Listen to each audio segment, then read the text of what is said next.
Hi viewers, మనం వచ్చేసి 7వ తరగతి సెకండ్ లాంగ్వేజ్ చూస్తూ ఉన్నాము. AP government Telugu. పిల్లల్లారా పాపల్లారా చిత్రం చూడండి, ఆలోచించండి, మాట్లాడండి. ఇక్కడ వచ్చేసి ఎవరున్నారు? ఇక్కడ వచ్చేసి గాంధీ, నెహ్రూ, సుభాష్ చంద్రబోస్, లోకమాన్య తిలక్ వీళ్ళందరూ ఉన్నారు ఇక్కడ.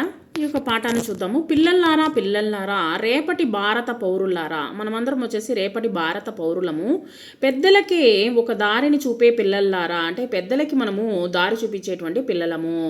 సో భవిష్యత్తులో దారి చూపించేటువంటి పిల్లలము. మీ కన్నుల్లో పున్నమి జాబిలి ఉన్నాడు, అంటే కన్నుల్లో వచ్చేసి ఒక తేజస్ అనేటువంటిది ఉన్నది. పొంచి ఉన్నాడు అంటే మీ కన్నులలో ఉన్నది, కనిపిస్తున్నది. మీ మనసులలో దేవుడు కొలువై ఉన్నాడు, అతను ఉన్నాడు, భగవంతుడు ఉన్నాడు. మీ యొక్క మనసుల్లో భగవంతుడు ఉన్నాడు.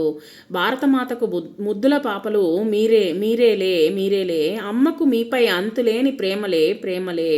సో అమ్మకు వచ్చేసి మీరంటే ప్రేమ ఎక్కువగా ఉంటుంది. పిల్లలంటే అమ్మకి ఎక్కువ ప్రేమ అనేటువంటిది ఉంటుంది.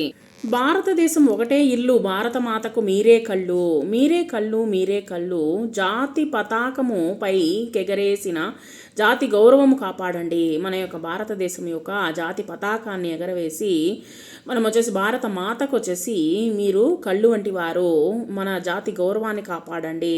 బడిలో బయట అంతా కలిసి భారతీయులై మెలగండి.